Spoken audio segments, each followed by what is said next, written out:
to Beyond the Code, the show that keeps you up to date on the latest fire safety news. And it also says, hey man, you see that emergency light up there? Well, if you don't want to adjust it, why should you? Yeah! Yes!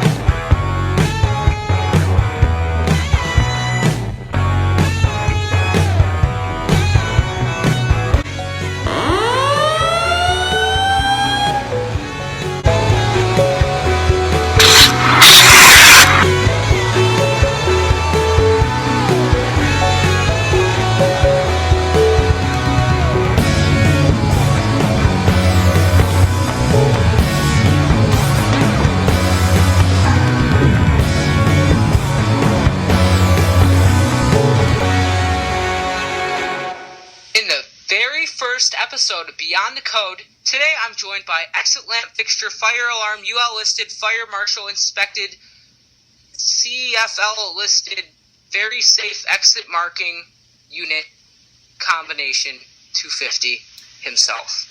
And I am also joined by New Jersey Cow 38. You're dang right. And well, this is the very first episode of Beyond the Code. Yeah. And, the last one was the pilot, and we got amazing support on that, so thank you guys. It is now a series, Hungry Fries. So, thank you so much. And we will get around to all of your suggestions. We got a lot, and we thank you so much for that. So, thank you guys for your suggestions, for amazing support, and we'll get around to them. Well, today's lucky winner of an episode goes to, actually, I don't know, but too bad. You know what? You'll get a hug. You'll get a virtual hug. We will. Come on. No. Put it right I here. will give you a real hug, okay? I'll pay for your airfare. Just come to me and I'll give you a hug if you want. Remember, he lives on 123 generic something. 123 generic street. Generic street, not drive. Don't get confused now. So, today we're talking about older firearm systems versus newer firearm systems, and again, I don't know who requested this because I'm a horrible person, but bad. Just I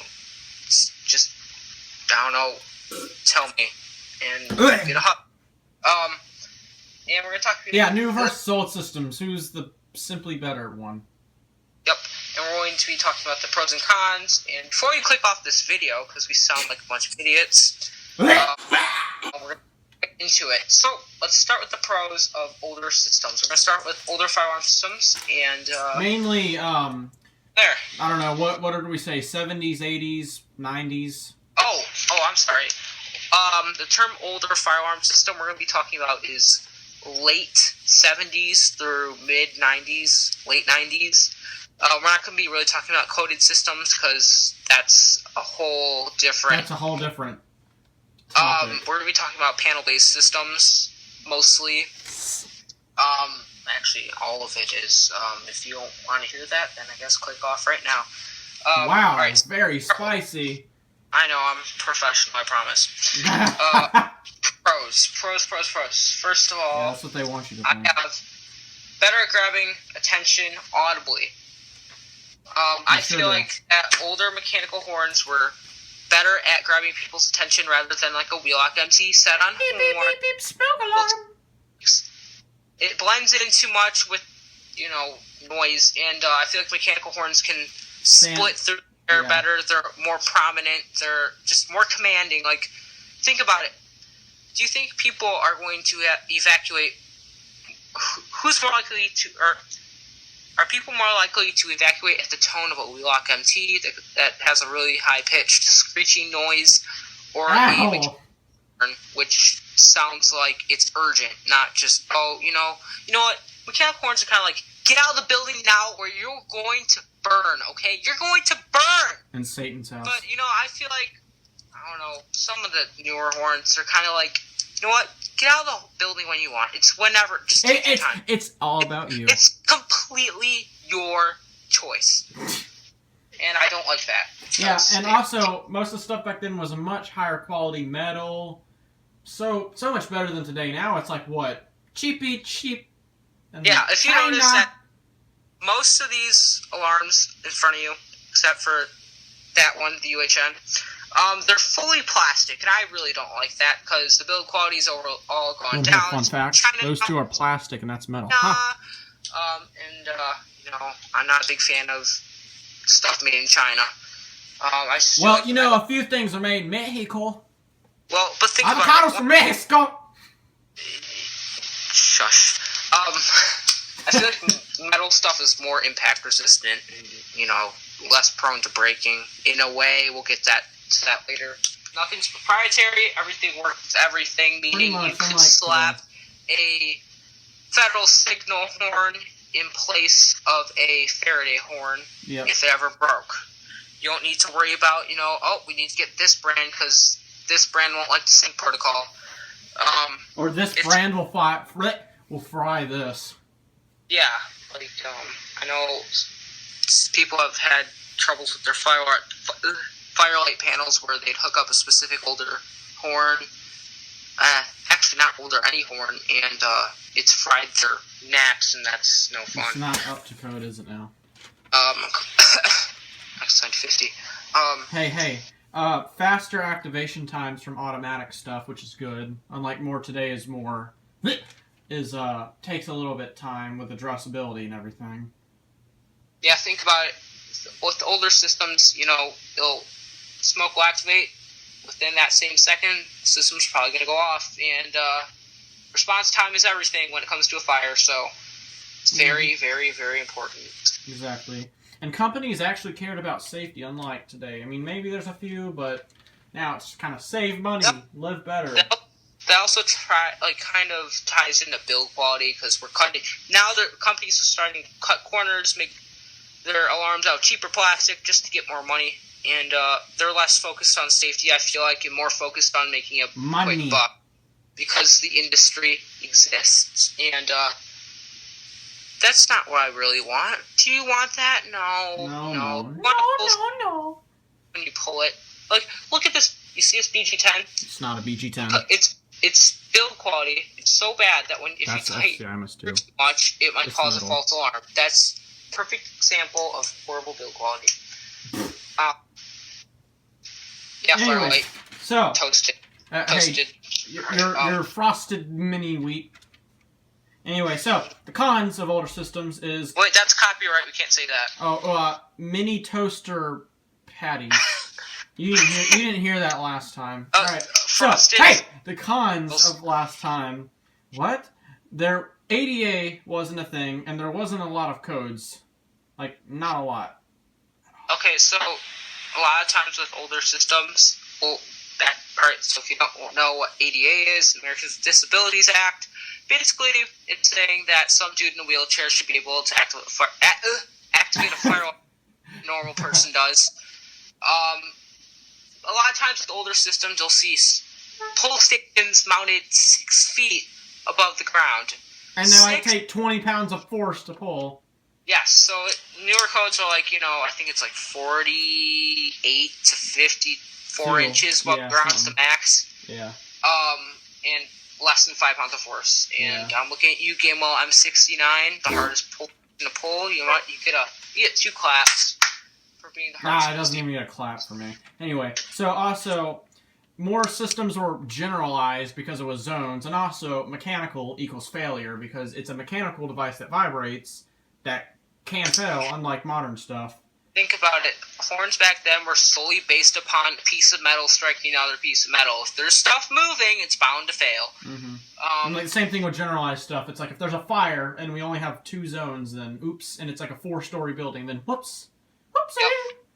Simplex 4208s, you have 4-zone 4208 for a 5-story office building, then if there's a fire, you're really going to know where it is and what tripped and whatnot, and that's not good for the fire department, who are you know what? I guess we're just not going to put out the fire. Yeah. There was huge panels, too. They were huge. You gotta go play hide and seek, and that's the last thing you want when there's a fire in your building. Wow, that's pretty great. Panels huge. And smoke detectors were less sensitive, and there's freaking heat detectors, and may I remind you, heat detectors are non-life safety devices. Yeah, heat detectors should not be in place of smoke detectors. Yeah. For all those lazy installers who think this is just easier and cheaper, do that. Too bad. Less choices and notification appliances. Hey, we forgot to talk about ionization. Hey, I'm gonna throw a book at you, by the way. It's 9 minutes. So this is important. System sensors stopped manufacturing ionization solely because of the purpose. It was not as effective as photoelectric. And ionization was mostly used back in the 80s and 90s. If you slap something one more time, I will throw a... I was tapping this notebook that I had to scratch a bunch of stuff out because we made this too long. Alright, continuing on. Not too many codes in place, dangerous, self-explanatory. Yeah. Codes more are likely to break down, but... So... We're now to newer firearm systems. This means systems built in the early 2000s through present. Hey! We're going to start with the pros. Addressability, more intelligent. Yeah, like, smarter systems, wider selections, multi-candela and ADAs finally in the building, so...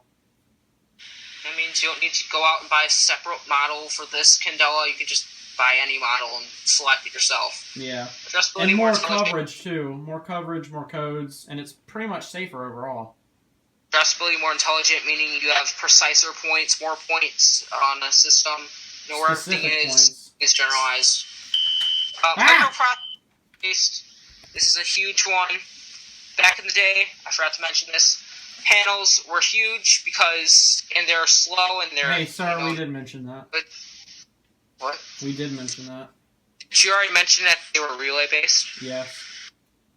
Oh, my bad. Anyway, microprocessors, big things to come to panels because you're basically putting a computer chip inside of a panel and that made it run better. It did. Yeah, more customizable and all that fun stuff. More coverage. Yeah. More pulls everywhere, more notifications, more smokes. That also ties into codes. Yeah. Safer overall. You can have life safety systems such as myself. Where you can have carbon monoxide. You can have security if you really wanted to on some higher end of notifier panels. I have CO and fire, and it's all on one panel, and it's great. Mm-hmm. So now let's go into the cons. So cheaply made, and companies more care about saving money than actually protecting the kids. That also goes again with build quality of pull stations. We have Chinese plastic. Okay, Moon. It's made metal, and I'm not a big fan of that. Yeah, and then there's less variety and more rebranding because companies get cheap. But you cannot go a day without seeing a Spectre or Advanced somewhere. Well, not for long. We got the L series, like we covered last time. Less is more, look right there, bud. There's a video on that. Less is more. Less is more. Some censor if you're watching, please sponsor me. They won't. You're suing me. Anyway. Please sponsor. In chat and text, why haven't you responded to my email? Well, anyway. Maybe they don't like you. Anyway, more complex to install and maintain than your average conventional system. So, you know. Yep. So think about it. If you want to do, say, I don't know, a retrofit of an older system, and Simplex is only offering their new True Alert ES. Fully addressable. You get it? ES250. See what I did there? Yeah. That was bad. You're bad, sir. Say, like, the pull stations or fine notification points need to be changed out, and so is the panel. So that means you have to change out the panel, and notification appliances, and the pull stations, because it's a fully addressable panel, and that's less flexibility. And it's just going to cost more and be more inconvenience and garbage like that. Yeah. I say, if broke, don't fix it. So, those are the basic pros and cons of old and new fire alert, alarm. Alert, get out of the building, flash, flash, beep, beep. Beepers, yeah. I promise we're not idiots. Ha ha ha. Sponsor me, please, again.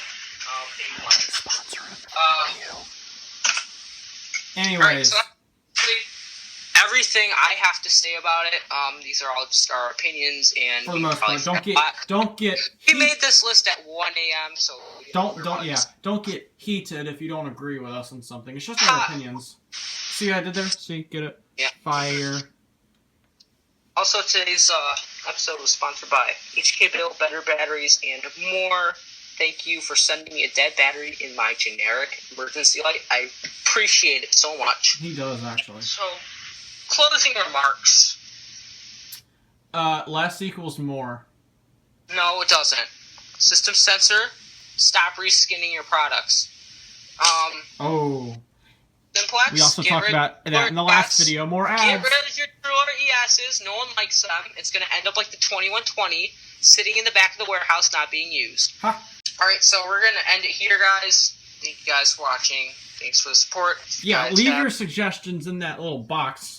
Suggestions, we'll get to it. I promise I'm not lying to you. We'll get to them. We got too many. But yeah, let us know what you think of the series. And if anything we can change, update, revamp, something spicy.